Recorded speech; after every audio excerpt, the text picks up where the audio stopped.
जिंदगी है साहब, ये जिंदगी है साहब, यहाँ दुखों से भी लड़ना पड़ता है। ये जिंदगी है साहब, यहाँ दुखों से भी लड़ना पड़ता है। यहाँ बातों से नहीं, सफलता के लिए रातों से लड़ना पड़ता है। नमस्कार साथियों, एक बार हार्दिक स्वागत, बहुत बहुत अभिनंदन आप सभी का।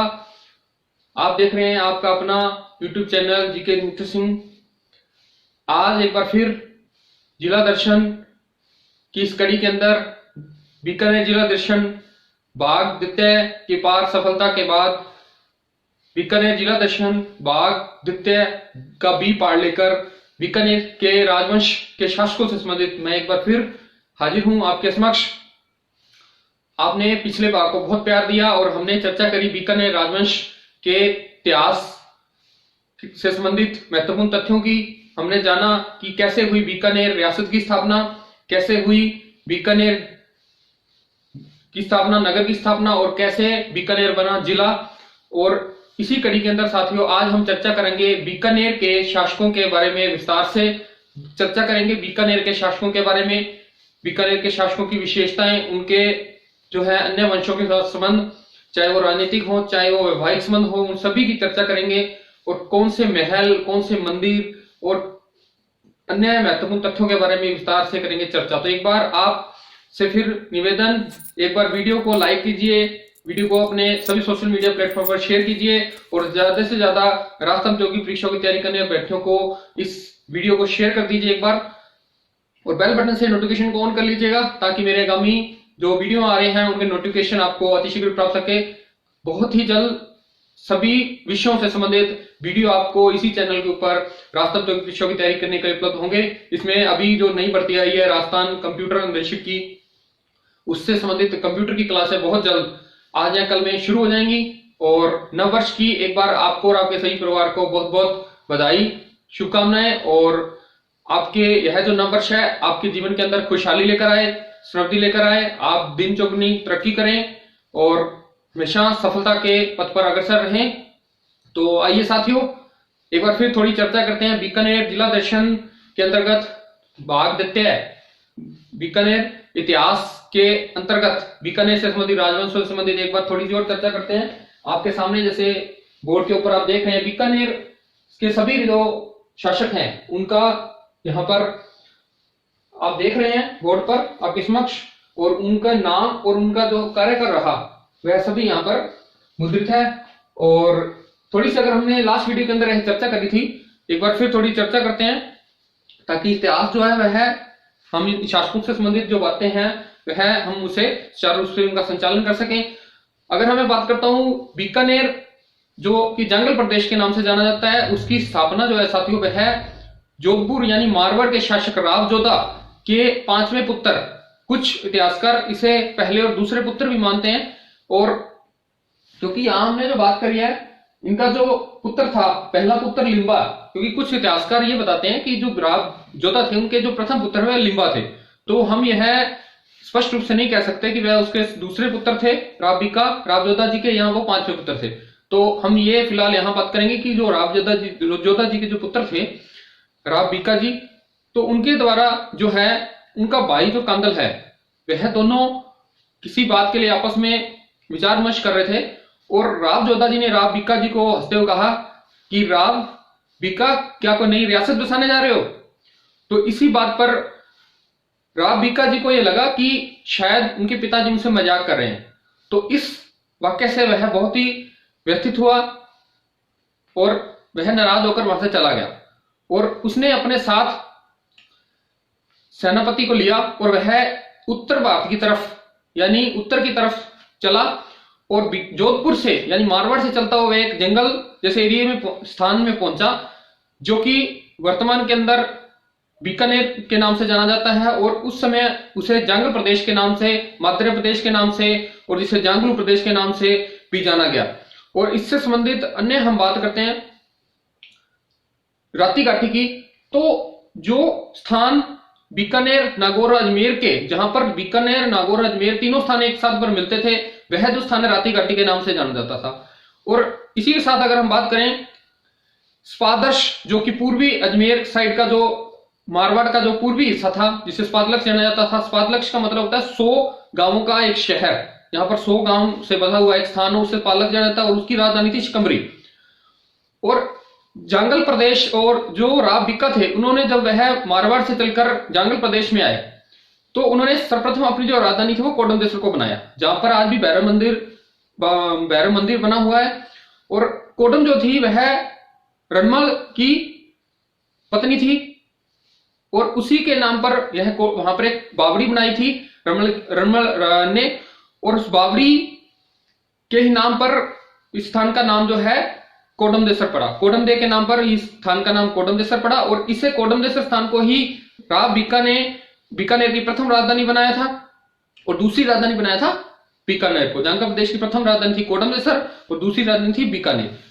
और एक पशुधन सहायक के अंदर यहाँ एक क्वेश्चन भी अक्सर एग्जाम के अंदर देखने को मिलता है कि जो राव बीका है उन्होंने अपने एक खाट बनाई थी, वह जो खाट है वह किस स्थान पर है, तो यह इसी स्थान पर है कोडमदेसर में। और इससे संबंधित और भी हम अगर बात करते हैं तो बीकानेर जो रियासत था उसकी स्थापना 1488 ईस्वी में हुई थी, और बीकानेर शहर बसने से पूर्व 1542 ईस्वी के अंदर जो है बीकानेर में रातीघाटी स्थान पर एक स्थान था, वहां पर एक छोटा दुर्ग बनाया था पहले, जिसे कि लघु टेकरी के नाम से भी जाना जाता था। और 1412 अप्रैल 1488 के अंदर साथियों जो राव बीका है उन्होंने बीकानेर राजधानी को राजधानी बनाया, और वर्तमान के अंदर बीकानेर जो है वह जिला बना। तो आज बीकानेर जो है वह एक संभाग के रूप में उभरा हुआ है, और इसके अंदर बीकानेर संभाग के अंदर 3 जिले आते हैं, श्रीगंगानगर, चूरू, हनुमानगढ़ और खुद बीकानेर। यह 4 जिले जो हैं वह बीकानेर के अंतर्गत आते हैं। तो यह हमने साथियों कुछ बात करी बीकानेर के इतिहास से संबंधित, और इससे संबंधित अन्य भी तथ्य जो है वो हम बात कर चुके हैं कि जो राव बीका है वह जोधपुर से दक्षिण की उत्तर की तरफ ही जांगलू प्रदेश में क्यों आए। इसका महत्वपूर्ण कारण साथियों यही था कि जो राव बीका है वह इसलिए मारवाड़ से जांगलू प्रदेश की तरफ आए क्योंकि यह जो है मारवाड़ के शासकों की शक्ति स्थल था, यानी इनका यहाँ पर नियंत्रण था, जिसमें जैसलमेर का कुछ हिस्सा, नागौर, बीकानेर और अजमेर का कुछ हिस्सा, और जोधपुर जिसे हम मारवाड़ के नाम से जाना जाता है, यह हिस्सा जो इस मारवाड़ की शक्ति का प्रमुख केंद्र था। जिसमें हमने कल बात की थी जोधपुर मारवाड़ है, नागौर है, और एक किशनगढ़ जो है अजमेर का वह इनके अंतर्गत आता था। और इससे संबंधित आइए आज हम चर्चा करते हैं नेक्स्ट बीकानेर के शासकों से संबंधित। सबसे पहले साथियों एक बार वीडियो आपको अच्छा लगा, ये सारी जानकारी आपको अच्छी लग रही है तो जाइए एक बार वीडियो को जाकर शेयर जरूर करके आइएगा। बहुत मेहनत से यह सारे वीडियो जो रिकॉर्ड हो रहे हैं सिर्फ आपके लिए, ताकि राजस्थान के जरूरतमंद हर अभ्यर्थी जो है वह किसी भी वजह से, किसी भी शुल्क की वजह से, आज के समय में आप जानते हैं जैसा कि बहुत सारे शुल्क कोचिंग के लिए जाते हैं, और लेकिन अगर कोई ऐसा अभ्यर्थी है जो इतना शुल्क पे नहीं कर सकता और वह निःशुल्क तैयारी करना चाहता है तो वो इस प्लेटफॉर्म पर आकर, यानी आपके अपने जीके मिस्टर सिंह परिवार से जुड़कर राजस्थान प्रतियोगी परीक्षाओं की निःशुल्क जो है प्रिपरेशन कर सकता है। राजस्थान के हर एग्जाम के लिए है जो रामबाण रहेगा जिला दर्शन, और यह सीरीज जो है कंटिन्यू चलेगी। साथ में अन्य सब्जेक्ट के टीचर्स और अन्य सब्जेक्ट की कंप्यूटर हो गया और पॉलिटिकल हो गया, मैथ हो गया, उनकी क्लासेज अति शीघ्र इस प्लेटफॉर्म पर शुरू की जा रही हैं। तो बस आपका सहयोग चाहिए, बस एक बार आप वीडियो को शेयर कीजिए, आपके जितने भी सोशल मीडिया प्लेटफॉर्म है उन सभी पर जाकर एक बार वीडियो को शेयर कीजिए, और फिर मैं आपका वापस यहीं पर इंतजार कर रहा हूं। और आप आइए और आप और हम मिलकर शुरू करते हैं बीकानेर जिला दर्शन के राठौड़ राजधानी के शासकों की 1 by 1 हम आज करेंगे चर्चा साथियों। नेक्स्ट, इससे पहले की वीडियो को भी आपने बहुत प्यार दिया था, आप सभी का बहुत बहुत आभार और धन्यवाद। आप ऐसे ही प्यार देते रहें, वीडियो को लाइक करते रहें, शेयर करते रहें, यूट्यूब चैनल को सब्सक्राइब करते रहें। तो एक बार आइए शुरू करते हैं। बुलंद हो हौसले तो मुट्ठी में हर मुकाम, मुश्किलें मुसीबतें तो जिंदगी में है आम, अगर हो जिंदा तो हौसला रखो लहरों के खिलाफ तैरने का, क्योंकि लहरों के साथ बहना तो लाशों का है। तो आइए साथियों शुरू करते हैं आज बीकानेर जिला दर्शन का भाग द्वितीय का बी पार्ट, जिसमें हम चर्चा करेंगे बीकानेर के शासकों की। तो सबसे पहले आइए हम चर्चा करते हैं बीकानेर के शासकों के बारे में। सबसे पहले चर्चा करेंगे साथियों राव बीका। बीकानेर की अगर हम बात करें तो बीकानेर जो है वह मारवाड़ के जो शासक हुआ करते थे राव जोधा, उनके ही पुत्र थे राव बीका। और उनका जो भाई था उसका नाम था कांदल, और नवाब जोधा का पुत्र बताया जाता है, इतिहासकार जैसा बताते हैं लिम्बा, उसका नाम था लिम्बा। तो हम ये मान सकते हैं कि बीकानेर मारवाड़ से चलकर एक शासक जो कि राव की उपाधि धारण करते थे पहले, क्योंकि जो मारवाड़ के शासक थे वह राव की उपाधि धारण करने थे। आगे हम उनमें पढ़ते जाएंगे, राव बीका, राव लूणकर, राव जयसी, राव कल्याणमान, पृथ्वीराज राठौड़। और यहां से साथियों मुगलों का अधिकार प्रारंभ होता है राजस्थान के अंदर, और मुगल जो है वह यहाँ के राजाओं को, बीकानेर के जो शासक होते हैं उन्हें महाराज की उपाधि प्रदान कर देते हैं। तो राव से शुरू होती है यह उपाधि और महाराजा तक आकर अंत होता है इनका महाराजा सरदूल सिंह जी तक। तो आइए शुरू करते हैं। सबसे पहले बीकानेर के शासकों में बात करें, राव बीका सबसे पहले शासक थे जिन्होंने जांगल प्रदेश में आकर बीकानेर रियासत की स्थापना करी और प्रथम राजधानी कोटमदेश्वर को बनाया। सबसे पहले आइए बात करेंगे राव बीका, बीकानेर के प्रथम शासक माने जाने वाले राव बीका की, जिनका अगर हम बात करें जो शासन था वह रहा था 1465 से 1504 ईस्वी तक। 1465 से 1504 ईस्वी तक साथियों इनका बीकानेर के अंदर शासन जो है वह रहा था। आइए सबसे पहले बात करते हैं राव बीका की, इनकी क्या विशेषताएं थी और क्या इन्होंने बीकानेर के अंदर क्या मंदिरों की और किन की स्थापना करी, और क्या इनके अन्य राज्यों के साथ संबंध थे, राजनीतिक और धार्मिक, उन सभी की आइए चर्चा करते हैं। यहाँ पर सबसे पहले बात करते हैं राव बीका की। तो आइए राव बीका जी की हम बात करते हैं। तो राव बीका जी की अगर हम बात करते हैं साथियों, राव बीका जी जब सर्वप्रथम इन्होंने बीकानेर रियासत की स्थापना करी तो 14 अप्रैल, राव बीका की अगर हम बात करते हैं,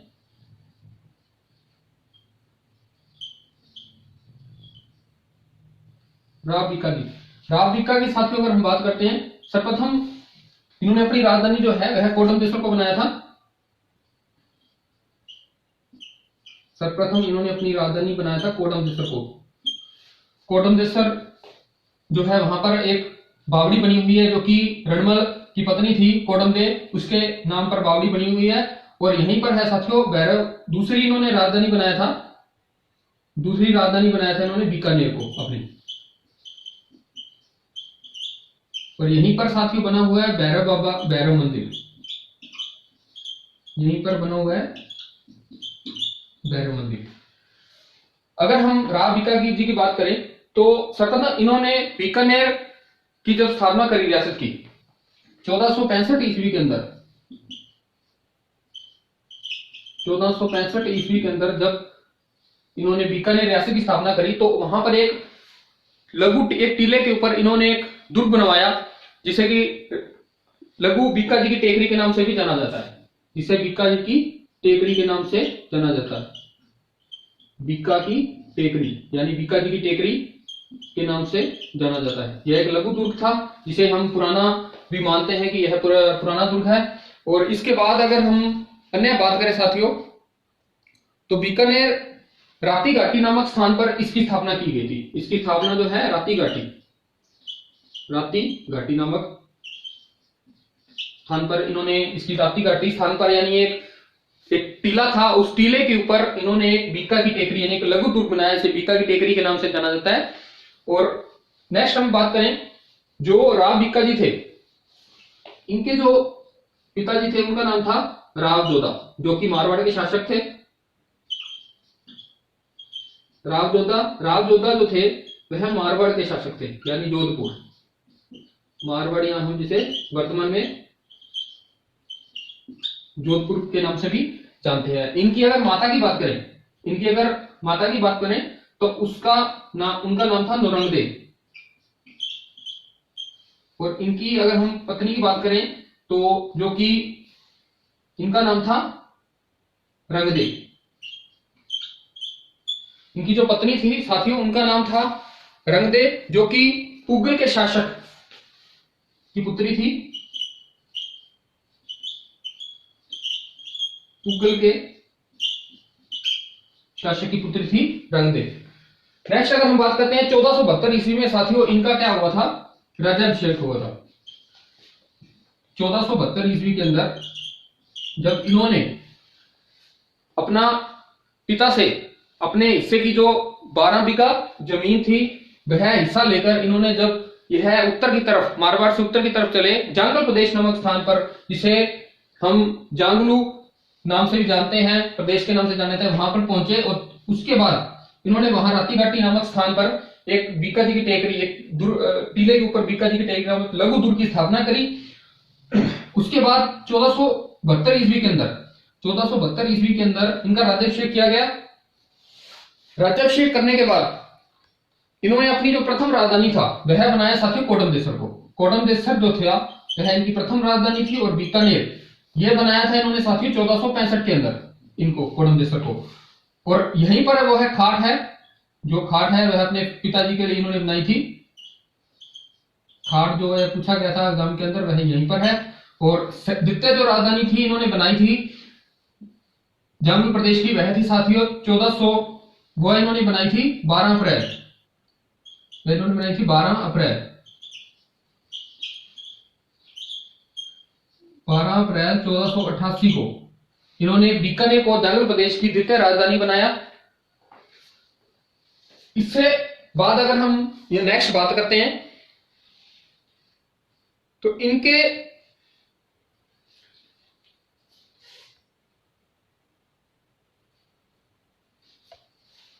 राव बीका जी जो है इन्होंने बहुत सारे धार्मिक जो मंदिर भी बनवाए थे। उनमें अगर हम बात करें तो सबसे पहले अगर हम बात करते हैं साथियों इनके द्वारा बनाए गए मंदिरों की अगर हम चर्चा करते हैं, सबसे पहले आता है करनी माता का मंदिर।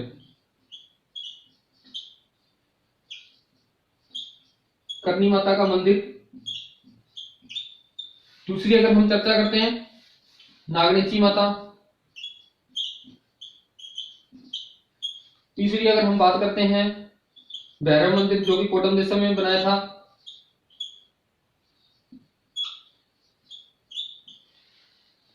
यह जो मंदिर है साथियों यह राव बीका जी के द्वारा बनवाए गए थे और भैरव मंदिर की स्थापना कोडमदेसर के अंदर की थी और करनी माता के जो मंदिर है वह इन्होंने स्थापना की थी देशनोक बीकानेर के अंदर। देशनोक बीकानेर के अंदर। और नागनीची माता के अगर हम मंदिर की बात करें तो इसकी स्थापना भी इन्होंने बीकानेर के अंदर करी थी। और नागनेची जो माता है, करनी जो माता है, ऐसा इतिहास के अंदर कहा जाता है साथियों जो बीका जी है, राव बीका जी है, इन्होंने जब बीकानेर की स्थापना की थी तो उस समय इन्होंने करनी माता के आशीर्वाद से बीकानेर की स्थापना राव बीका जी द्वारा जो है 1465 ईस्वी के अंदर करनी माता के आशीर्वाद से इन्होंने बीकानेर में राती घाटी नामक स्थान पर बीका जी की टेकरी जैसा एक लघु दुर्ग बनाया था और बीकानेर की रियासत की स्थापना की थी। तो करनी माता के आशीर्वाद से इन्होंने स्थापना की थी जो कि जिस दिन उस दिन वार था वैशाख शुक्ल तृतीय, वैशाख शुक्ल तृतीय, और जिसे हम आखा तीज भी बोलते हैं, आखा तीज। आखा तीज वाले दिन जो राव बीका जी है उन्होंने बीकानेर की स्थापना की थी और जिस दिन की वैशाख शुक्ल तृतीया था और जिसे हम क्या अक्षय तृतीया भी कहते हैं या आखा तीज भी कहते हैं। तो यह सब साथियों हमने चर्चा करी अभी राव बीका जो कि बीकानेर के प्रथम शासक थे, उनसे संबंधित हमने कुछ महत्वपूर्ण तथ्यों पर बात करी।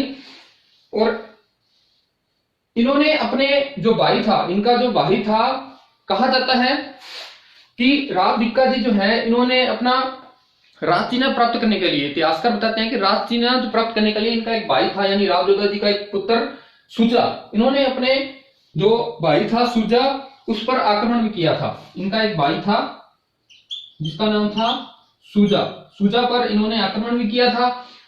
तो एक बार यह सब चर्चा हमने की साथियों बीकानेर के प्रथम शासक राव बीका जी के बारे में। आइए अब हम एक बार इसे रिवाइज कर लेते हैं। सबसे पहले एक बार फिर चर्चा करते हैं राव बीका। हमने अभी चर्चा की राव बीका जी का जो शासन था वह रहा था 1465 से 1504 ईस्वी तक।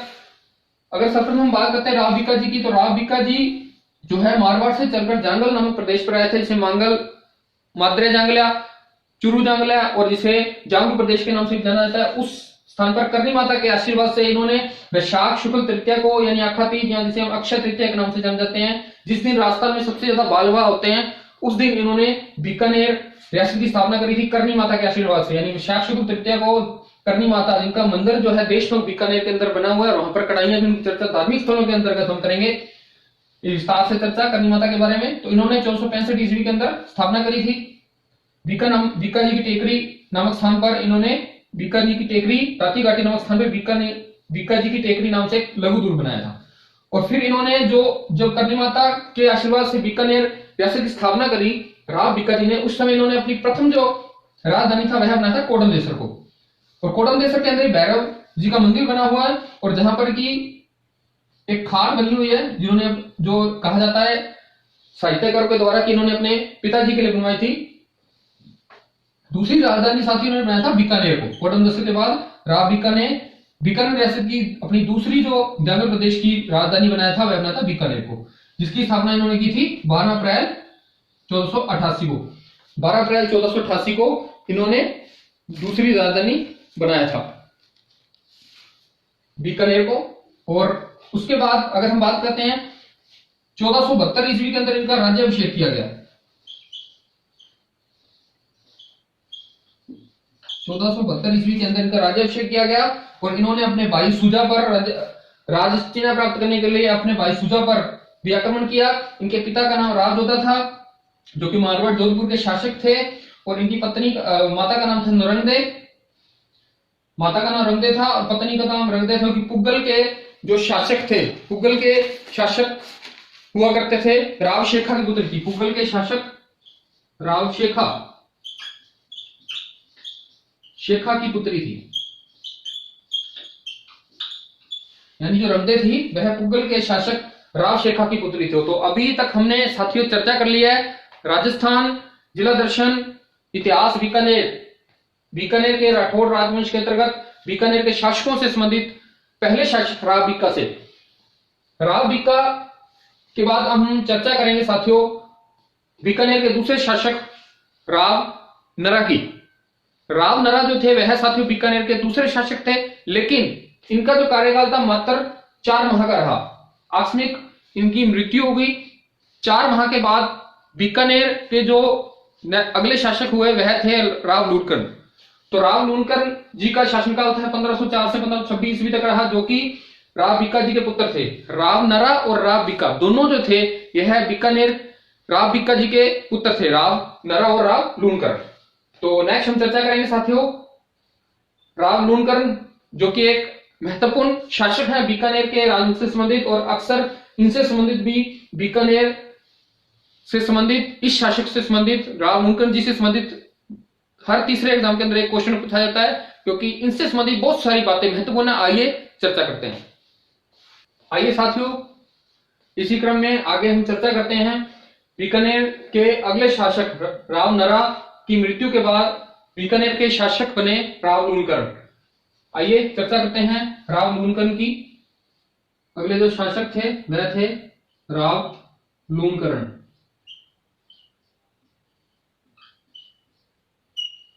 इनका जो कार्यकाल है यह रहा था 1504 से 1526। 1504 से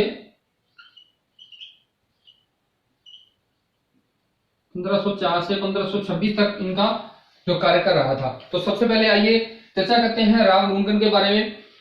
सबसे महत्वपूर्ण जो परीक्षा की दृष्टि से साथियों है, एक आपके साथ में कुछ शेयर करना चाहूंगा साथियों। हम विस्तृत तरीके से राजस्थान के जिला दर्शन सीरीज के अंतर्गत अध्ययन कर रहे हैं राजस्थान के जिला दर्शन का विस्तृत तरीके से, लेकिन परीक्षा की दृष्टि से जो भी महत्वपूर्ण शासक होंगे, महत्वपूर्ण मंदिर होंगे, महत्वपूर्ण दुर्ग होंगे, उन सभी के बारे में मैं आपको एग्जाम जिस तरीके से एग्जाम के अंदर क्वेश्चन पूछे गए उनके बारे में आपको मैं साथ ही साथ बताता रहूंगा, ताकि आप उन टॉपिक्स को महत्वपूर्ण लगाकर उनका अवश्य अच्छे तरीके से अध्ययन कर लें। राव लूणकरण जो है, राव बीका के बाद राव लूणकरण, और उसके बाद अगर हम बात करेंगे राव महाराजा राय सिंह जी और महाराजा कर्ण सिंह जी, महाराजा अनूप सिंह जी और अगर हम नेक्स्ट हम बात करते हैं महाराजा सूरज सिंह जी और महाराजा गंगा सिंह जी, यह और महाराजा डूंगर सिंह जी, कुछ ये इंपॉर्टेंट 23 शासकों में से यह 5 और 6 शासक जो है साथियों मोस्ट इंपोर्टेंट है। इन्हीं शासकों में से अक्सर जो है एग्जाम के अंदर क्वेश्चंस पुट किए जाते हैं, एग्जामिनर के द्वारा पूछे जाते हैं। तो दूसरे शासक की आइए चर्चा करते हैं, राव लूणकरण। राव लूणकरण को साथियों कलयुग का करण कहा जाता है। एक हमारे शासक हैं महाराजा राय सिंह जी, जिसे क्या है राजपूताने का करण कहा जाता है। तो इसे याद रखने की एक छोटी सी ट्रिक मैं आपको बताता हूं। यहां लगता है करण, राव लूणकरण, तो आप इसे इसी तरीके से याद करें कि राव जयसिंह छंद जो है, जो कि बिट्ठू सुजा द्वारा लिखा गया है, उस ग्रंथ के अंदर राव लूणकरण जी को जो है राजपूताने का, राव लूणकरण जी को कलयुग का करण कहा गया है। तो इन्हें कहा गया है कलयुग का करण। इनकी जो इन्हें कहा गया कलयुग का करण, इन्हें कहा गया कलयुग का करण, राव लूणकरण जी को कलयुग का करण। और यह कलयुग का करण जो है यह कहा है बिट्ठू सुजा ने, बिट्ठू सुजा ने। और बिट्ठू सुजा ने कहा है अपने ग्रंथ राव जयसिंह छंद में, राव जयसिंह छंद में इन्होंने ग्रंथ लिखा था बिट्ठू सुजा ने, राव जयसिंह छंद के में छंद, उसके अंदर इन्होंने राव लूणकरण जी को कलयुग का करण कहा है। और इसके अंदर अगर हम बात करें, यह जो ग्रंथ है राव जयसिंह छंद, इसके अंदर कुल एक 401 छंद है, 401 छंद हैं इस ग्रंथ के अंदर। और राव लूणकरण जी से संबंधित अगर हम नेक्स्ट बात करें तो इन्हें जो है दानी शासक के नाम से भी जाना जाता है। राव लूणकरण जी जो है इन्हें दानी शासक के नाम से भी जाना जाता है। एक और ग्रंथ की अगर हम बात करते हैं तो जयसोम द्वारा रचित करमचंद वस्तुकिरम काव्यम, एक और इतिहास। एक और अगर हम बात करें जो कवि थे जयसोम जो है, यहां मेंशन करता हूं जयसोम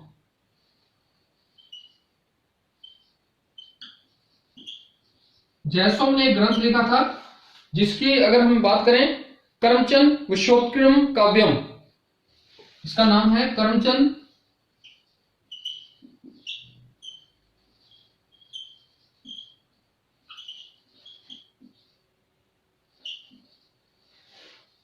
विश्वोत्क्रम।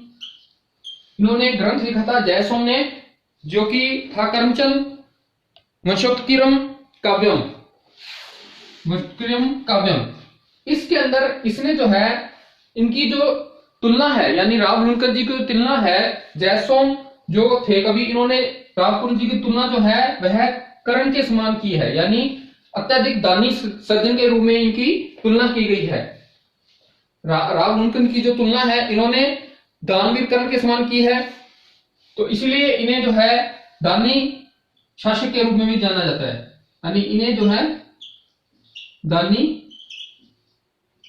शासक के नाम से भी जाना जाता है। अत्यधिक दान दिया करते थे ये राव लूणकरण जी, और इसीलिए जयसोम ने जो अपना ग्रंथ लिखा करमचंद वंशोत्क्रम काव्यम, उसके अंदर इसे कलयुग जो है कर्ण के समान तुलना की गई है, इनकी कर्ण से इनकी तुलना की है जयसोम ने, और दानी शासक के रूप में इन्हें जाना जाता है। और एक जो है हमने ग्रंथ की बात करी, मोस्ट इंपोर्टेंट है, यह हमेशा एग्जाम के अंदर पूछा जाता है, राव जयसिंह छंद में कलयुग का कर्ण किसने कहा है? कलयुग का कर्ण जो है वह राव लूणकरण जी को किसने कहा? तो यह कहा था बिट्ठू सुजा ने। और इन्होंने जो अपनी पुत्री थी बालाबाई, इनकी जो पुत्री बालाबाई थी उनका विवाह किया था, इनकी पुत्री थी बालाबाई, बालाबाई का जो विवाह किया था वह आमेर के शासक के साथ इन्होंने अपनी जो पुत्री है उसका विवाह किया था। अजमेर के शासक थे पृथ्वीराज कछवाहा, पृथ्वीराज कछवाहा। आगे हम जब जयपुर का इतिहास पढ़ेंगे, आमेर का इतिहास पढ़ेंगे, तो वहां कछवाहा वंश की चर्चा करेंगे और वहां हम इसकी चर्चा करेंगे। इससे संबंधित अगर हम और बात करें एक युद्ध हुआ था रज्जोबाई का युद्ध। रज्जोबाई का जो युद्ध है वह साथियों जैसलमेर का शासक था राव जैसी, उसके और लूणकरण जी के मध्य युद्ध हुआ था। और उस युद्ध के अंदर इन्होंने राव जो जैसी थे, जैसलमेर के शासक थे, राव लूणकरण जी ने उन्हें बंदी बना लिया था, लेकिन बाद में इनकी आपस में दोस्ती हो गई थी। तो इन्होंने जैसलमेर के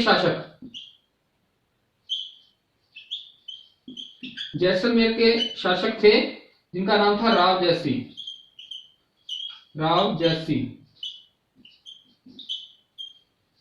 कौन सा युद्ध में? रज्जोबाई के युद्ध में। रज्जोबाई के युद्ध में इन्होंने जैसलमेर के शासक को अपना बंदी बना लिया था, लेकिन कुछ समय के उपरांत ही उन्हें मुक्त कर दिया और दोनों में मित्रता स्थापित होगी। और इसी क्रम में अगर हम आगे बढ़े तो राव लूणकरण जी के समय में 1513 की अगर हम बात करें, 1513 में नागौर के शासक थे मोहम्मद खां ने बीकानेर पर आक्रमण किया था। तो बीकानेर पर जब उन्होंने मोहम्मद खां ने आक्रमण किया, नागौर के शासक 1513 में मोहम्मद खां बीकानेर के शासक थे। मोहम्मद खां ने ये थे साथियों नागौर के शासक, और इन्होंने आक्रमण किया था बीकानेर पर। लेकिन राव लूणकरण जो थे वह अत्यधिक, अगर हम बात करें राजनीतिक या सेना से बात करें तो तुरंत एक शासक थे। तो इन्होंने यहां पर इनको क्या था, पराजय का मुंह देखना पड़ा। तो इन्हें पराजय झेलनी पड़ी। इन्हें मोहम्मद खां को पराजय झेलनी पड़ी।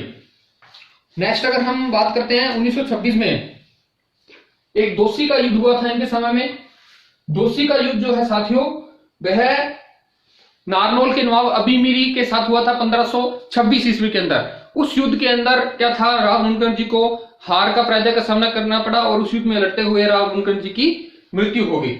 तो 1526 ईस्वी के अंदर नारनौल के नवाब अबीमीरा, 1526 के अंदर हम यहां बात कर रहे हैं साथी 1526 ईस्वी की, हमने यहां पर बात करी 1526। इनका शासनकाल था 1504 से 1526। तो 1526 ईस्वी में नारनौल के शासक थे जिनका नाम था अबीमीरा।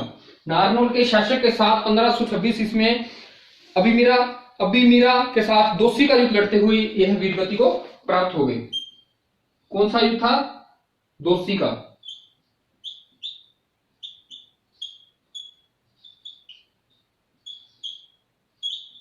दोस्ती का युद्ध लड़ते हुए राव लूणकरण जी है उनकी वीरगति को प्राप्त हो गए।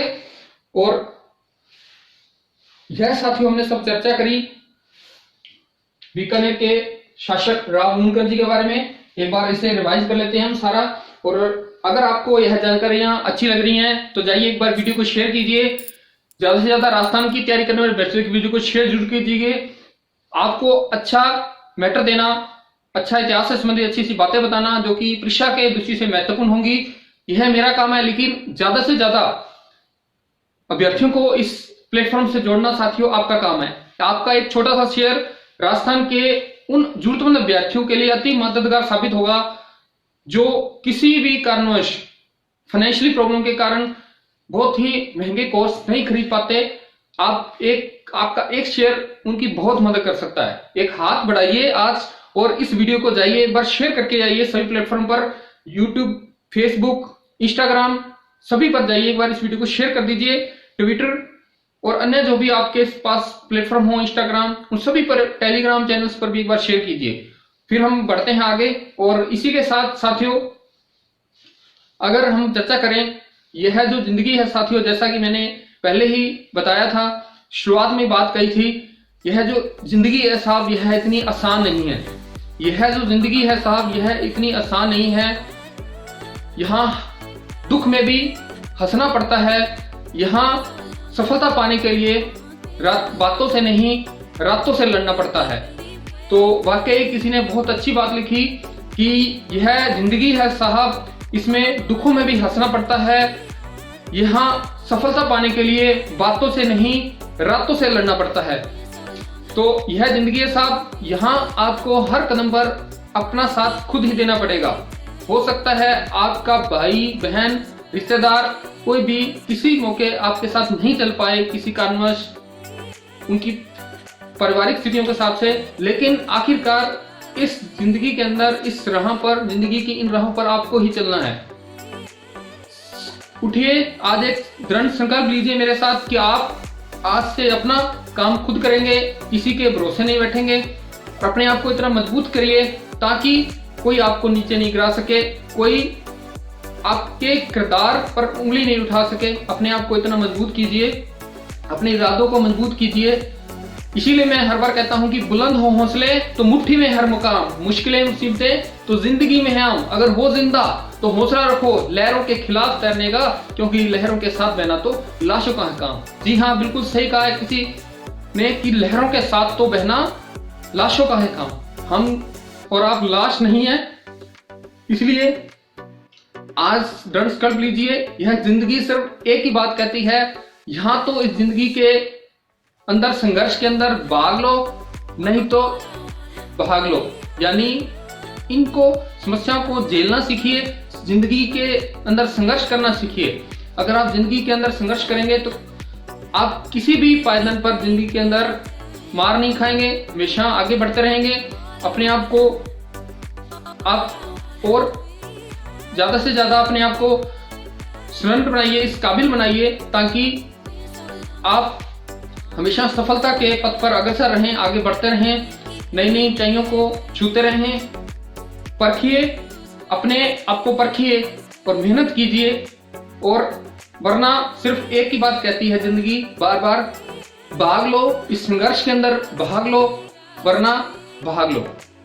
तो इसी के साथ साथियों, आइए एक बार चर्चा करते हैं फिर। राव मुनकर की हमने चर्चा करी, एक बार हम इसे दोहरा लेते हैं फिर कि राव मुनकर जी जो है, इनका जो शासनकाल है 1504 से 1526 तक रहा। इन्हें कलयुग का करण कहा जाता है। कलयुग का करण मोस्ट इंपोर्टेंट परीक्षा की दृष्टि से कलयुग का करण इनको कहा है बिट्टूसुजा ने। बिट्टूसुजा कौन थे? बिट्टूसुजा ने ग्रंथ लिखा था जिसका नाम था राव जयसिरोध छंद, जिसके अंदर 401 छंद थे। इस ग्रंथ के अंदर इन्होंने राव मुनकर को कलयुग का करण कहा है। और एक यह अत्यधिक दान दिया करते थे, जिस कारण जयसोम एक थे कवि थे, उन्होंने ग्रंथ लिखा जिसका नाम था करमचंद वशोत्कीर्णम काव्यम, जिसके अंदर राव मुनकर को इन्होंने, जयसोम जो थे, इन्होंने इनकी जो तुलना है वह दानवीर करण के साथ किया है, क्योंकि यह बहुत अत्यधिक दान दिया करते थे। नेक्स्ट अगर बात करें, इन्होंने अपनी पुत्री बालाबाई का जो विवाह है अमेर के शासक पृथ्वीराज कछवाहा वंश के जो एक शासक थे पृथ्वीराज कछवाहा, उनके साथ करा। इन्होंने, इनके कार्यकाल में कुछ युद्ध भी हुए। 1500 अगर हम बात करें जैसलमेर 1513 की अगर हम बात करें साथियों, सबसे पहले तो 1513 ईस्वी के अंदर इन्होंने मोहम्मद खान, एक था नागौर का शासक था मोहम्मद खान, उसने बीकानेर पर आक्रमण किया। राव मुनकर जी एक साइड थे, दूसरी साइड था नागौर का शासक मोहम्मद खान। तो इस युद्ध के अंदर मोहम्मद खान को पराजय का सामना करना पड़ा।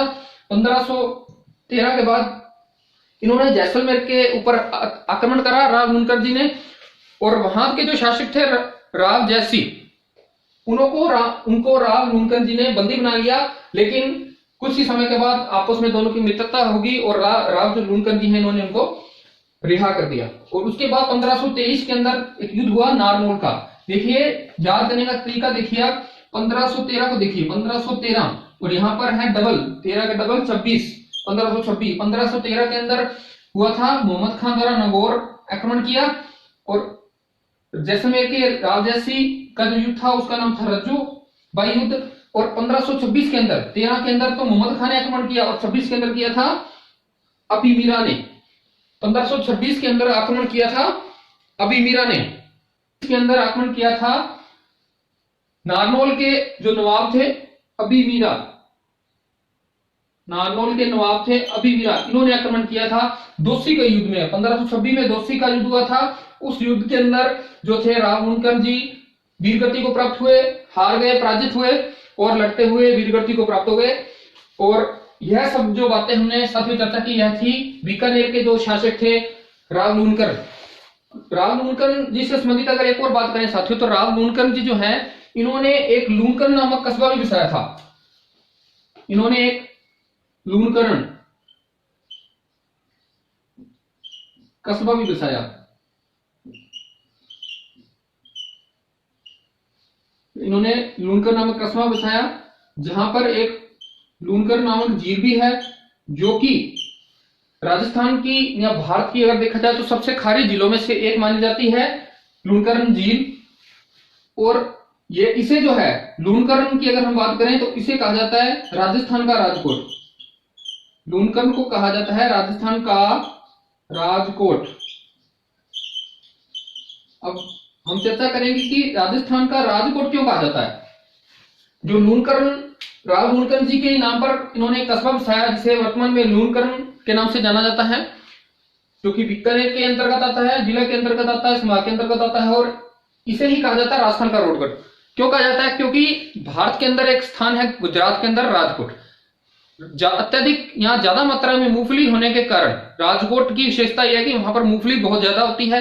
और राजस्थान के अंदर बात करें तो लूणकरण जो है कस्बा है, यहाँ पर राजस्थान के अंदर सबसे ज्यादा मूंगफली का उत्पादन होता है। इसीलिए गुजरात के अंदर भी अत्यधिक मूंगफली का उत्पादन होता है और लूणकरण में भी होता है, तो इसलिए इनकी संज्ञा दी गई कि जो लूणकरण कस्बा है या लूणकरण स्थान है, यह तो राजस्थान का राजकोट है। गुजरात, भारत का जो है राजकोट, वह गुजरात में जहां मूंगफली होती है, और राजस्थान का राजकोट फिर क्या हुआ? लूणकरण। इसलिए विशेषता क्या? मूंगफली। अत्यधिक मात्रा के अंदर यहां मूंगफली होने के कारण इससे साथियों कहा जाता है राजस्थान का राजकोट। तो अभी तक हमने यह चर्चा करी बीकानेर के एक और शासक, जिनका की कार्यकाल अगर हम बात करें 1504 से 1526 ईस्वी तक रहा, राव लूणकरण। इसके बाद हम चर्चा करेंगे साथियों अगले शासक, जो कि थे राव जयसिंह। तो राव जयसिंह का जो कार्यकाल रहता है वह 1526 से 1542 ईस्वी तक रहता है साथियों। इनसे संबंधित चर्चा करते हैं हम। आइए शुरू करते हैं राव जयसिंह। इसी क्रम में आइए साथियों चर्चा करते हैं बीकानेर के अगले शासक राव जयसिंह की।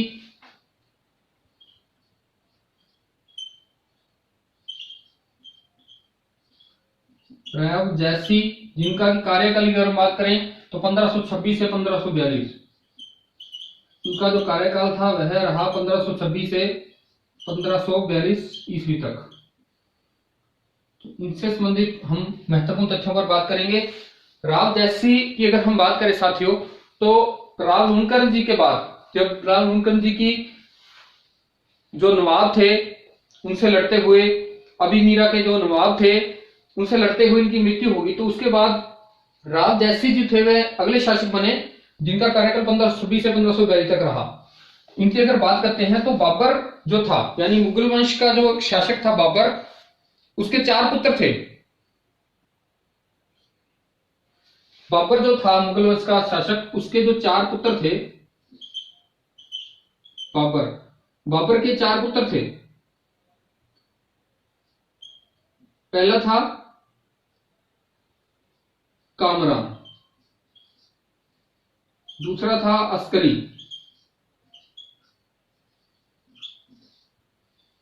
तीसरा था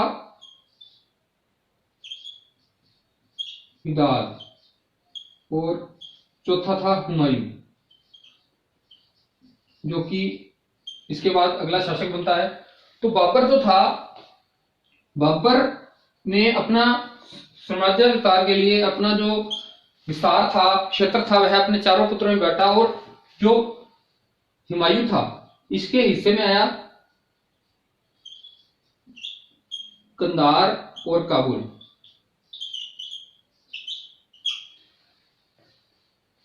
यहां से हम राव जयसिंह से संबंधित अगर इस लिंक की बात करते हैं, तो जो हुमायूं का भाई था, यानी हुमायूं का भाई था कामरान, इस कामरान ने क्या किया? कामरान को दिया गया था कंधार और काबुल। तो यह जो कामरान था, इसने क्या किया? बटनेर जो दुर्ग है, जिसे भारतीय राजवंश का दुर्ग भी कहा जाता है, जो कि राजस्थान के हनुमानगढ़ टाउन के अंदर बना हुआ है, यानी हनुमानगढ़ जिले के अंदर है। जो जिसे कि बटनेर दुर्ग के नाम से जाना जाता है। तो 1534 ईस्वी के अंदर कामरान ने को जब काबुल और कंधार सौंपा, क्षेत्र सौंपा इनके पिता बाबर ने, तब इसने क्या किया, बटनेर दुर्ग पर आक्रमण किया और इधर से बीकानेर की ओर से युद्ध जो लड़ा वह लड़ा राव जैसी जी ने। तो राव जैसी 1534 ईस्वी के अंदर 1534 ईस्वी के अंदर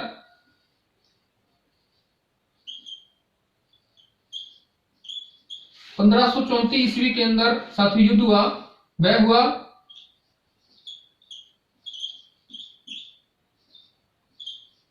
राव जैसी वर्सेस हुमायूं का भाई और बाबर का पुत्र कामरान।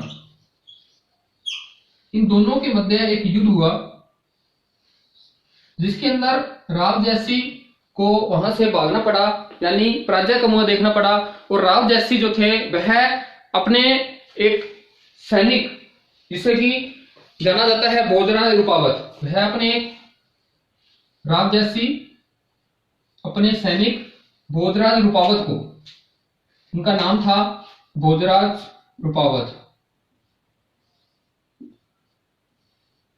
भोजराज रूपावत नामक सेनापति को यह अपना जो दुर्ग है बीकानेर हनुमानगढ़ है, अपने दुर्ग का नेतृत्व सौंपकर वापिस कहां आ जाते हैं, बीकानेर आ जाते हैं। तो इसके बाद जो कामरान है, कामरान क्या करता है, कामरान जो है जब हनुमानगढ़ के बटनेर दुर्ग पर कामरान अपना आधिपत्य स्थापित कर लेता है, यानी कि कब्जा कर लेता है, तो वह बीकानेर के जो शासक होते हैं उस समय के राव जैसी जी, उन्हें जो है फरमान देता है कि आप मेरी दीनता स्वीकार कर लीजिए। लेकिन बीकानेर के राव जैसी जो है इससे मना कर देते हैं, इंकार कर देते हैं। और इसी के चक्कर में जो कामरान है वह हनुमानगढ़ के बाद बीकानेर पर आक्रमण करता है। और बीकानेर पर जो आक्रमण करता है तो रातों रात राव जैसी जो है अपने परिवार को लेकर यहां से कहां चला जाते हैं, यहां से चला जाते हैं सिरसा। जैसा कि हनुमानगढ़ का जब हमने जिला दशमी पढ़ा था वहां मैंने आपको एक चीज बताई थी, तो जो यह जो है चतुर्भुज बनता है इस तरह से, यहां पर है बटनेर का किला हनुमानगढ़, एक तरफ दूसरी तरफ बठिंडा, एक तरफ सिरसा और दूसरी तरफ है हिसार, इस तरह से एक चतुर्भुज बनता है।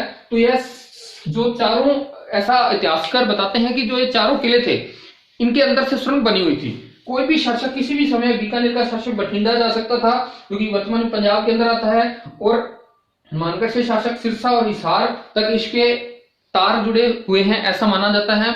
और युद्ध के समय या आपातकाल स्थिति के अंदर यहाँ के जो राजा थे ये आपस में सुरंग के जरिए कुछ ही समय के अंदर दुश्मन के आक्रमण करने से पहले ही दूसरे क्षेत्र के अंदर पहुंच जाया करते थे, यानी हनुमानगढ़ से बठिंडा, बठिंडा से सिरसा, सिरसा से हिसार, हिसार से सिरसा या हनुमानगढ़। तो क्योंकि यह सुरंग के माध्यम से ऐसा बताया जाता है कि जुड़े हुए थे। और नेक्स्ट अगर हम बात करते हैं राव जैसी से संबंधित, तो जब 1534 में राव जैसी आक्रमण करता है, कामरान आक्रमण करता है, तो इन आपस में युद्ध होता है। युद्ध में राव जैसी जी को पराजय का मुंह देखना पड़ता है और कामरान की विजय होती है। इसके बाद क्या होता है साथियों, फरमान की बात बोली मैंने, तो फरमान भेजता है जो कामरान होता है कि मेरी दीनता स्वीकार कर लीजिए। क्यों जो मुगल थे वह अपना ज्यादा से ज्यादा साम्राज्य विस्तार करना चाहते थे। अकबर, बाबर से लेकर हुमायूं की बात करें, अकबर की बात करें, चाहे जहांगीर की बात करें, चाहे हम शाहजहां की बात करें, और चाहे हम अंतिम मुगल शासक औरंगजेब की बात करें, इनकी एक ही नीति रही थी, साम्राज्य विस्तार करना। और यह साम्राज्य विस्तार में विश्वास रखते थे। और साम्राज्य विस्तार के ही चक्कर में इन्होंने फरमान भेजा कि आप मेरी जो है दीनता स्वीकार कर लीजिए। लेकिन राव जैसी जी ने मना कर दिया, और राव जैसी जी के मना करने पर इन्होंने आक्रमण का आदेश दिया और सेना ने आक्रमण किया और इस परिवार को लेकर ये सिरसा के दुर्ग में चले गए। लेकिन इसके बाद राव जैसी जो है इन्होंने फिर अगर बात करें, पुनः राव जैसी जो है वह आक्रमण करते हैं, कहां पर, सिरसा से बीकानेर के दुर्ग पर आक्रमण करते हैं और कामरान को पराजय का मुंह देखना पड़ता है और वापिस वह अपना आधिपत्य स्थापित कर लेते हैं बीकानेर के दुर्ग के ऊपर। यह थी साथियों राव जैसी से संबंधित महत्वपूर्ण तथ्य है कि कामरान जो बाबर का पुत्र था, उसे जब कंधार और काबुल सौंपा तो उसने बटनेर दुर्ग पर आक्रमण किया। बटनेर दुर्ग के बाद उसने बीकानेर को अपना अधिपत्य स्थापित करने के लिए बीकानेर पर आक्रमण किया, और इसी डर से जब यहाँ बीकानेर पर आक्रमण करता है कामरान अपनी सेना के साथ, तो राव जयसिंह सिरसा चला जाता है। सिरसा से वापस वह रात को आक्रमण करता है और फिर अपने बीकानेर को वापस प्राप्त कर लेता है।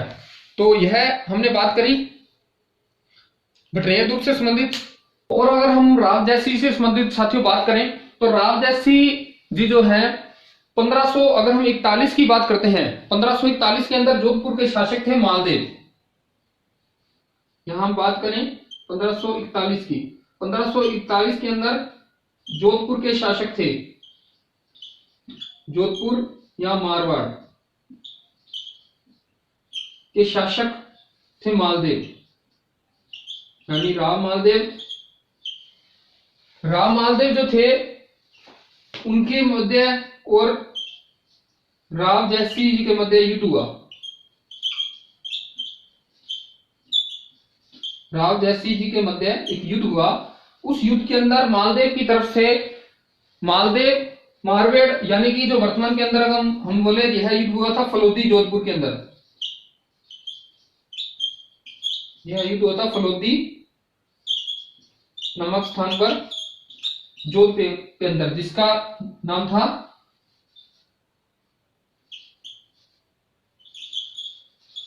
इसे जाना जाता है साहेबा या पाहेबा, साहेबा या पाहेबा का युद्ध। यह हुआ था साथियों 1541 के अंदर, क्योंकि फलोदी नामक स्थान जोधपुर के अंदर हुआ था।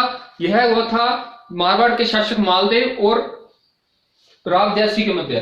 तो मालदेव की ओर से सेनापति लड़े थे, मालदेव के सेनापति थे जैतार कुप्पा। उनसे लड़ते हुए राव जयसिंह जो है वीरगति को प्राप्त हुए।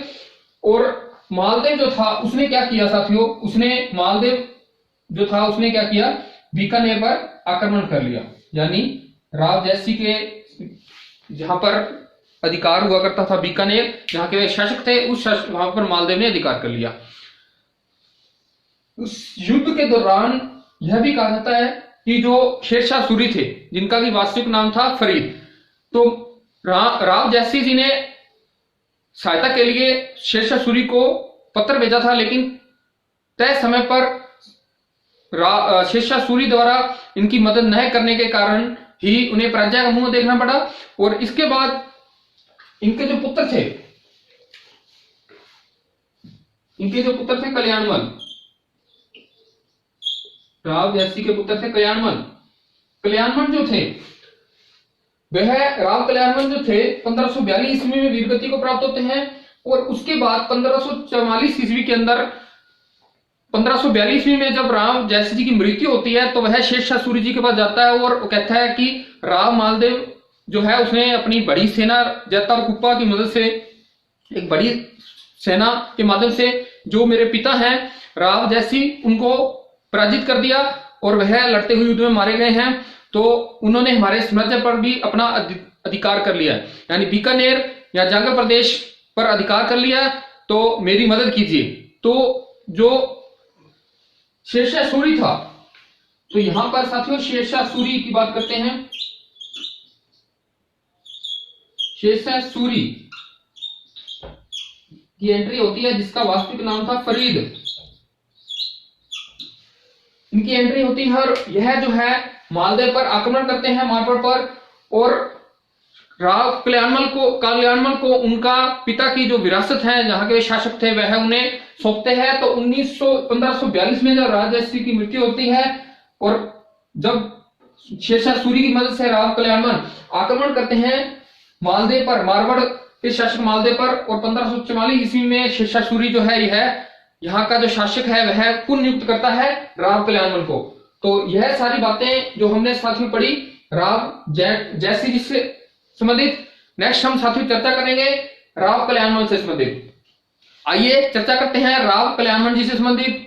और उससे पहले एक बात और साथियों आप सभी के लिए शेयर करना चाहूंगा आप सभी के साथ, कि आज के इस युग के अंदर बहुत सारे लोग हैं जो वास्तविक रूप से तो आपके मददगार हैं, लेकिन अगर देखा जाए तो वास्तविक रूप से वह आपके मददगार नहीं है। यानी ऐसे लोग हैं जो आप मुसीबत के समय आपकी मदद नहीं करेंगे, लेकिन वे यह जाहिर जरूर करेंगे कि वह आपकी मदद करना चाहते हैं या कर रहे हैं, पर वास्तविक रूप से वह मदद अगर कहा जाए स्पष्ट शब्दों में तो वह मन से आपकी मदद नहीं करना चाहते। ऐसे लोग जो हैं वो सिर्फ अपने नंबर बनाने चाहते हैं, और आप, मेरी वास्तविक पर्सनली व्यक्तिगत राय है कि आप ऐसे लोगों से दूर रहे, और जिंदगी में सफल होना चाहते हो तो ऐसे नंबर बनाने वाले लोगों से आप दूर रहिए। आप जहां भी हैं, जैसे भी हैं, वैसे ही आप अपना नॉर्मल स्वभाव से रहिए। यकीनन लोग आपको अच्छा समझेंगे। अगर आप किसी के साथ खड़े हैं तो आप अपने पूरे 100% परफॉर्मेंस 100% दिल से रहिए, और किसी का नहीं भी है तो 100% ना ही रहिए तो बेटर रहेगा। लेकिन किसी को धोखा, यह है किसी के साथ अगर आप वास्तविक रूप से नहीं खड़े हैं लेकिन ये दर्शा रहे हैं तो यह भी किसी धोखे से कम नहीं है। और आप जहां खड़े हैं आप उनके साथ खड़िए, आप अपनी पूरे 100% अपना दीजिए और अपने मन के साथ उनका साथ दीजिए, वरना ऐसा करना छोड़ दीजिए। आप भी बर्बाद होंगे और सामने वाला भी आपके चक्कर के अंदर बर्बाद हो जाएगा। तो नंबर बनाने के चक्कर में आप मत रहिए। हमेशा जहां भी खड़े हैं वास्तविक रूप से वहां उनके साथ खड़े रहिए। तो आइए साथियों, नेक्स्ट हम चर्चा करते हैं बीकानेर के शासक राव कल्याणमल की। इसी क्रम में आइए साथियों नेक्स्ट चर्चा करते हैं बीकानेर के अगले शासक जो थे वह थे राव जयसिंह के बाद राव कल्याणमल। आइए चर्चा करते हैं बीकानेर के अगले शासक राव कल्याणमल जी की।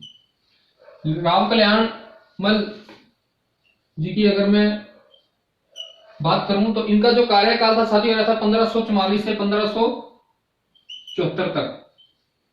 इनका कार्यकाल 1544 से 1574 तक रहा था। तो आइए इनसे संबंधित कुछ बीकानेर से संबंधित जुड़े हुए कुछ तथ्यों की बात करते हैं राव कल्याणमल जी से संबंधित।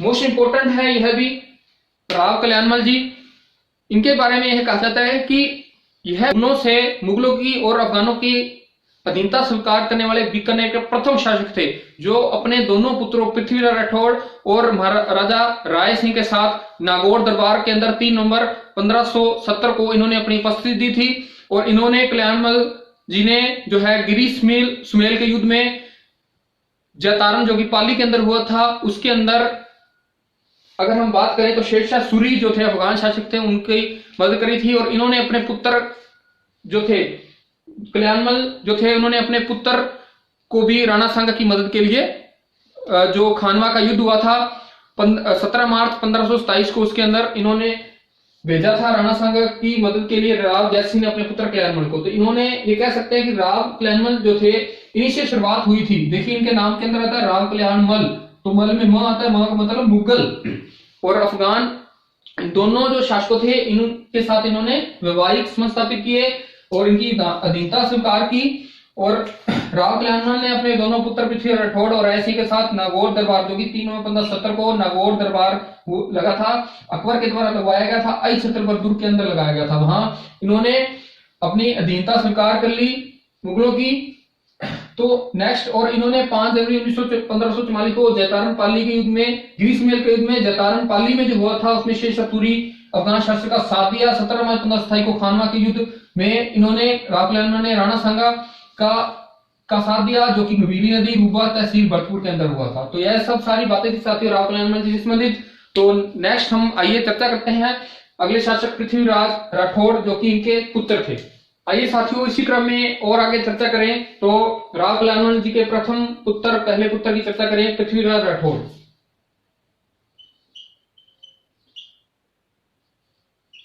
पृथ्वीराज राठौड़ जो कि राव कल्याणमल जी के पुत्र थे, इनसे संबंधित चर्चा करें। देखिए साथियों यह इन्हें शासक नहीं बनाया गया था, इसलिए इनके आगे कोई उपाधि महाराजा राव की उपाधि नहीं लिखती, क्योंकि यह जो है शासन चलाने में अपना इंटरेस्ट नहीं रखते थे। और इसीलिए यह एक विद्वान थे, यह एक बहुत ही उच्च कोटि के विद्वान माने जाते थे, लेखक थे, कवि थे और साहित्यकार थे। और डिंगल का इन्हें हेरोस कहा जाता था, यानी दुर्साहारा जो है इन्होंने ग्रंथ लिखा था वैली की श्री रुक्मणी। और वैली रुक्मणी दुर्साहारा जो इनके मित्र थे अकबर, दरअसल बात ये हुई कि जब नागौर दरबार के अंदर राव कल्याणमल जी के साथ ही गए तो अकबर ने इनकी कला को पहचाना, इन्हें साहित्यिक इनकी योग्यता को पहचाना और इन्हें गागरन दुर्ग की जागीर सौंपी, जो कि वर्तमान में काली व आउसिन नदियां किनारों के नदी झालावाड़ के अंदर है, नदी के किनारे झालावाड़ के अंदर स्थित है गागरन दुर्ग, वहां की जागीर सौंपी। वहीं बैठकर जो है पृथ्वीराज राठौड़ ने वैली किस्मी रुक्मिणी ग्रंथ की रचना करी, जिसे कि डिंगल भाषा के अंदर लिखा गया है और जिसमें कि श्री कृष्ण के ये भगत माने जाते हैं पृथ्वीराज राठौड़। इन्होंने इस ग्रंथ के अंदर वैली किस्मी रुक्मिणी ग्रंथ के अंदर पृथ्वीराज राठौड़ ने कृष्ण और रुक्मिणी के विवाह का वर्णन किया है और इनके वहां दोस्त हुआ करते थे दुर्साहरा। और एक जाहिर सी बात है, अगर कोई ग्रंथ लिखता है तो सर्वप्रथम वह उसका दोस्त ही उस ग्रंथ को पढ़ेगा, क्योंकि दुर्साहरा भी एक सहायता कर रहे हैं। और दुर्साहरा ने वैली किस्मी रुक्मिणी को अध्ययन किया तो उन्होंने कहा कि यह तो जो पृथ्वीराज राठौड़ हैं यह डिंगल भाषा के हैरोस हैं और इन्हें डिंगल भाषा के हैरोस की संज्ञा दी गई। तो आइए चर्चा करते हैं इनसे संबंधित। पृथ्वीराज राठौड़, पृथ्वीराज जो राठौड़ा है नागौर दरबार में अपने पिता राव कल्याण के साथ उपस्थित हुए थे 3 नवंबर 1570 को, जहां पर इन्होंने मुगलों की दीनता स्वीकार करी और अकबर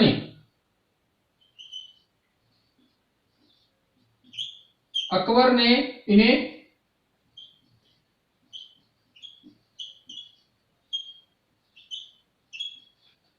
गागरन दुर्ग की जागीर सौंपी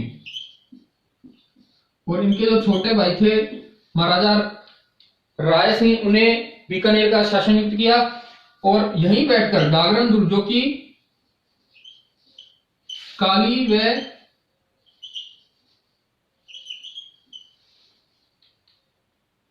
आहू व काली सिंध नदियों के किनारे पर बिना यह जो नींव वाला एक दुर्ग बना हुआ है, वहीं बैठकर इन्होंने गागरन दुर्ग में लिखी और अपनी एक प्रसिद्ध साहित्य लिखा इन्होंने वैली किशन जी।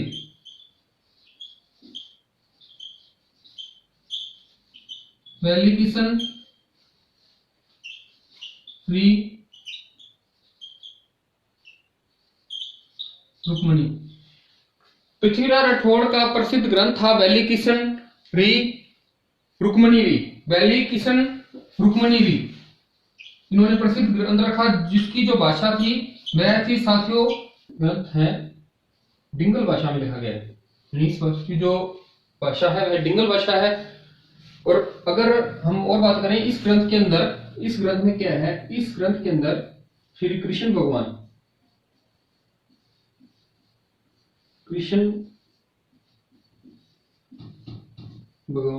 व रुक्मिणी के विवाह का वर्णन किया गया है। विवाह का वर्णन इस ग्रंथ के अंदर किया गया है। किस ग्रंथ के अंदर?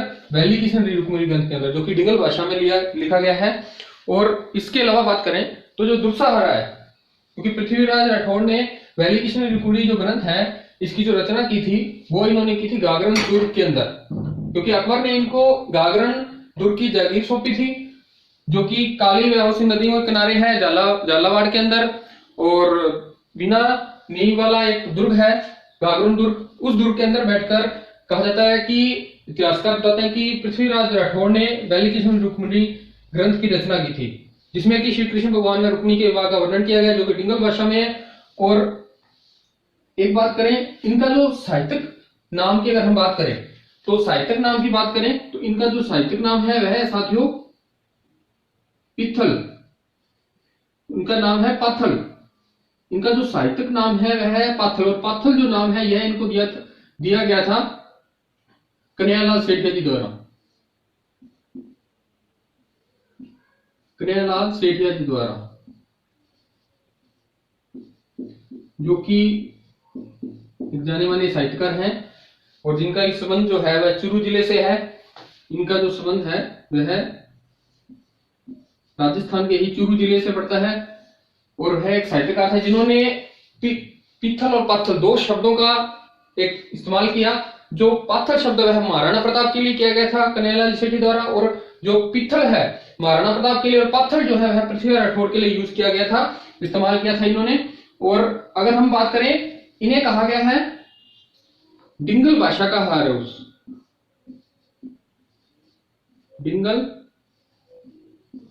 इसे डिंगल भाषा का हैरोस कहा जाता है पृथ्वीराज राठौड़ को, तो इसे डिंगल भाषा का हैरोस की संज्ञा भी दी गई है। डिंगल भाषा का हैरोस कहा जाता है पृथ्वीराज राठौर को, जो कि राव कल्याण जी के पुत्र थे और अत्यधिक विद्वान कवि माने जाते थे। और इनकी जो है बिल्कुल भी शासक बनने में दिलचस्पी नहीं थी, इसलिए अकबर ने इन्हें गागरन दुर्ग की जगीर सौंपी और इनकी योग्यता को पहचाना और वहां बैठकर इन्होंने वैली किस्म रूपपुरी ग्रंथ की रचना की थी, जो कि डिंगल भाषा में था। और डिंगल भाषा के बहुत अच्छे विद्वान थे पृथ्वीराज जी राठौड़। और नेक्स्ट हम बात करें जो इनके मित्र थे दुर्साहड़ा, जो कि इनके ही साथ गागरन दुर्ग के अंदर रहते थे, वह भी एक विद्वान कवि थे। और उन्होंने कहा है कि जो वैली कृष्ण रूपपुरी, अगर क्योंकि उन्होंने, हो सकता है इतिहासकारों का मानना है कि जो दुर्साहड़ है वह भी पृथ्वीराज राठौड़ के अच्छे मित्र थे और गागरन के दुर्ग में ही रहते थे और वह भी साहित्य में उनकी बहुत अच्छी रुचि थी। तो ऐसा माना जाता है कि दुर्साहड़ा ने वैली कृष्ण रुक्मिणी ग्रंथ को पढ़ा होगा और उन्होंने कहा कि यह जो ग्रंथ है वैली कृष्ण रुक्मिणी जो ग्रंथ है, यह तो क्या है, 5वां वेद और 19वां पुराण है। 5वां वेद किसने कहा था? दुर्साहड़ा। उन्होंने कहा यह तो 5वां वेद, क्योंकि आपको पता है कि 4 वेद हैं और 19वां पुराण, क्योंकि 4 वेद हैं और 18 पुराण है। तो इन्होंने, पृथ्वीराज राठौड़ ने इन्हें 5वां वेद व 19वां पुराण की संज्ञा दी है। 5वां वेद 19वां पुराण किसने कहा है? दुर्साहड़ा ने। यानी उन्होंने इस ग्रंथ की, किस ग्रंथ की? वैली कृष्ण रुक्मिणी ग्रंथ की के बारे में यह बताया है, इनकी प्रशंसा में यह बताया है कि यह तो 5वां वेद और 19वां पुराण है। किसने? दुर्साहड़ा ने, जो कि इनके अच्छे मित्र थे पृथ्वीराज राठौड़ के। इसने कहा है कि यह तो 5वां वेद और 19वां पुराण है। इसके अलावा अगर हम साथियों बात करें तो इनके जो अन्य ग्रंथों की अगर हम बात करें तो इनके जो अन्य ग्रंथ है उसमें मुख्य रूप से आते हैं, इनके द्वारा इन्होंने एक तो वैली कृष्ण रुक्मिणी लिखा, उसके बाद एक ग्रंथ लिखा। ग्रंथ की बात करें पृथ्वीराज राठौड़ जी के, वह थे गंग लहरी। उनमें मुख्य आते हैं गंग लहरी व दशम भागवत रादुहा। दशम भागवत रादुहा, यह इनके अन्य प्रमुख ग्रंथ थे। और आज हमने साथी चर्चा करी पृथ्वीराज राठौड़ से संबंधित, जो कि बीकानेर के राठौड़ वंश के ही एक महत्वपूर्ण शासक, या हम कहें कि हिस्सा है, जो कि शासक तो नहीं बन पाए हैं, इन्हें कोई भी शासक नहीं बनाया गया। शासन तो इनके छोटे भाई बने थे महाराजा राय सिंह जी, जिनकी चर्चा हम नेक्स्ट वीडियो के अंदर विस्तार से करने वाले हैं। और आज हमने पृथ्वीराज राठौड़ के बारे में चर्चा करी। और आज अगर इससे संबंधित अगर हम और बात करें साथियों, तो यह भी कहा जाता है कि पृथ्वीराज राठौड़ को अकबर ने गागरन दुर्ग सौंपी थी। और पृथ्वीराज राठौड़ जो थे शासक बनने में बिल्कुल भी दिलचस्पी नहीं थी इनकी, और यह प्रसिद्ध विद्वान थे। तो हम ये भी कह सकते हैं अकबर के दरबारी कवि अगर हम बात करें तो पृथ्वीराज राठौड़ जो थे वह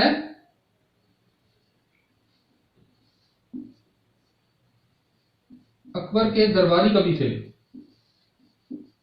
क्योंकि यह साहित्य के विद्वान थे और एक विद्वान थे और बहुत ही साहित्य में रुचि लेते थे और साहित्यिक ज्ञान रखते थे। इसीलिए इन्हें अकबर ने सर्वप्रथम अपना दरबारी कवि नियुक्त किया और इनकी योग्यता को देखते हुए अकबर ने इन्हें गागरन दुर्ग की जगीर सौंपी और वहीं पर इन्होंने बैठ के वैली कृष्ण रुक्मिणी ग्रंथ की रचना करी। काली व आउसिंग नदी के किनारे है गागरन दुर्ग, जो कि बिना नींव का दुर्ग है और जल दुर्ग श्रेणी का दुर्ग है। उनका एक मित्र था वहां एक, जिसे दुर्साहड़ा ने कहा कि वैली कृष्ण रुक्मिणी पढ़ी और उसने बोला कि यह तो 5वां वेद और 19वां पुराण है। यह तो 5वां वेद और 19वां पुराण है। नेक्स्ट बात करें तो इसके अंदर कृष्ण भगवान यानी वैली कृष्ण रुक्मिणी के अंदर साथी क्या है? भगवान कृष्ण व रुक्मिणी के विवाह का वर्णन किया गया है। और यह जो ग्रंथ है डिंगल भाषा में लिखा गया है और इसे इन्हें कहा जाता है, यानी पृथ्वीराज राठौड़ को कहा जाता है डिंगल भाषा का हैरोस। कन्हैयालाल सेठिया, जिनका संबंध की चुरू से है, जो एक साहित्यकार है, उन्होंने पृथ्वीराज राठौड़ के लिए पत्थर शब्द का यूज किया। महाराणा प्रताप के लिए इन्होंने पीथल और पृथ्वीराज राठौड़ के लिए पत्थर शब्द का इस्तेमाल किया। और इनके जो मुख्य ग्रंथ हैं उनमें गंग लहरी व दशम भागवत, रदुहा अन्य महत्वपूर्ण ग्रंथ हैं। तो आज साथियों हमने यह चर्चा करी बीकानेर के से संबंधित पृथ्वीराज राठौड़ जी की। तो आज के लिए साथियों इतना ही। नेक्स्ट वीडियो के अंदर हम अध्ययन करेंगे बीकानेर के राठौड़ राजवंश से संबंधित अन्य शासकों की, जिनमें मुख्य रूप से अध्ययन करेंगे महाराजा राय सिंह जी का। बहुत सारी बातें करेंगे शासकों से संबंधित, विस्तार से हम एक एक चर्चा करेंगे शासकों के बारे में, क्योंकि अगले वीडियो के अंदर जो महाराजा राय सिंह जी है वह अपना महत्वपूर्ण स्थान रखते हैं बीकानेर के राठौड़ वंश के अंदर। और इससे संबंधित हर बार एग्जाम के अंदर एक प्रश्न, महत्वपूर्ण प्रश्न पूछा जाता है, क्योंकि राय सिंह जी ही वह शासक थे बीकानेर में जिन्होंने अपनी महत्वपूर्ण भूमिका निभाई बीकानेर के राजवंश में और बीकानेर के शासनकाल के अंदर। सबसे महत्वपूर्ण है, तो देखना ना भूलिएगा। नेक्स्ट वीडियो के अंदर आप और हम मिलकर अध्ययन करेंगे बीकानेर के अंदर राठौड़ शासकों का। तब तक मुझे दी इजाजत, हम मिलते हैं नेक्स्ट वीडियो के अंदर। और अगर आपको यह वीडियो अच्छा लगा तो ज्यादा से ज्यादा राजस्थान के व्यक्ति तक इस वीडियो को लाइक कीजिए, शेयर कीजिए और यूट्यूब चैनल को सब्सक्राइब कर लीजिए। सोशल मीडिया प्लेटफॉर्म पर ज्यादा से ज्यादा इस वीडियो को शेयर करना ना भूलें। तो मुझे दी इजाजत, हम मिलते हैं नेक्स्ट वीडियो के अंदर। जय हिंद, जय भारत।